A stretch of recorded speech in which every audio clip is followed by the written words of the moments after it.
ரிஷப ராசிக்கு இன்றைக்கி எப்படி இருக்க போகுது அப்படின்னு பார்த்தீங்கன்னா, 3ஆம் இடத்து அதிபதி சந்திரன் ராசியில் உச்ச நிலை பெறுகிறார். பகல் 1:25 வரைக்கும் சுயச்சாரம், அப்புறம் செவ்வாயினுடைய சாரம் 7க்குனுடைய சாரம் பெற்றிருக்கார். அப்போ வாழ்க்கை துணை அல்லது மனைவியால் இன்றைக்கி யோக பாக்கியங்கள் கிடைக்கக்கூடிய ஒரு நாள். உங்களை பொறுத்தவரையிலையும் குறுகிய தூர பயணம் ஒரு சிலருக்கு ஏற்படும்.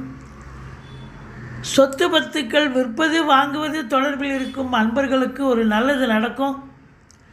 குலதெய்வ வழிபாடு பண்ணுவீங்க. மற்றபடி உங்கள் தேக ஆரோக்கியம் இன்றைக்கி சிறப்பாக இருக்கும். அதோட மனசு அதை விட ரொம்ப சந்தோஷமாக இருக்கும். திடீர் அதிர்ஷ்ட வாய்ப்புகள் தேடி வரும். பணம் பல வகையில் பையை நிரப்பக்கூடிய ஒரு நாள். குடும்ப ரீதியாக உங்களுக்கு ஒரு அளவு கடந்த ஒரு சந்தோஷம்